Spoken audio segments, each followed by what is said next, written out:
வாழைப்பந்தல் பச்சையம்மன் கோவில் திருவண்ணாமலை மாவட்டத்தின் செய்யாறு வட்டத்தில் முனுகப்பட்டு எனும் கிராமத்தில் அமைந்துள்ளது. இது கமண்டல நதி, பிரம்பக நதி, செய்யாறு ஆகிய 3 நதிகளின் சங்கமலமான முக்கூட்டில் அமைந்துள்ளது. இந்த ஆலயம் சுமார் 2000 ஆண்டுகளுக்கு முற்பட்டது என கருதப்படுகிறது. ஸ்தல புராணம்.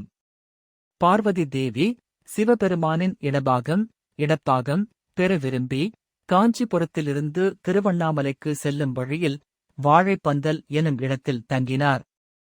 அங்கு வாழைப்பந்தல் அமைத்து மணலில் சிவலிங்கம் உருவாக்கி தவம் செய்யத் தொடங்கினார். பூஜைக்குத் தேவையான நீரை பெற தனது மகன்களான விநாயகர் மற்றும் முருகனை அனுப்பினார்.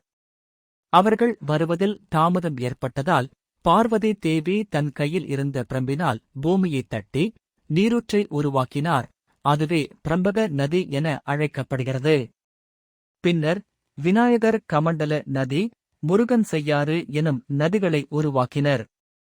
இந்த 3 நதிகளும் சங்கமிக்கும் இடம் முக்கூட்டு என அழைக்கப்படுகிறது. அப்போது அருகிலிருந்த கதலி, வாழை வனத்தில் வசித்து ஒரு அரக்கன் பார்வதி தேவியின் தவத்திற்கு இடையூறு செய்தான். இதனை அறிந்த சிவபெருமான் வாழ்முனி, மகாவிஷ்ணு செம்முனி ஆகிய வடிவங்களில் அவதாரம் செய்து அரக்கனை வதம் செய்தனர். பின்னர் பார்வதி தேவியின் தவம் நிறைவேறி அவர் திருவண்ணாமலைக்கு புறப்பட்டார். இந்த நிகழ்வுகளின் காரணமாக இங்கு அம்மன் பச்சையம்மன் என அழைக்கப்படுகிறார். இங்கு சிவபெருமான் மன்னார்சாமி என்ற பெயரில் மனித வடிவில் அருள் பாலிக்கிறார்.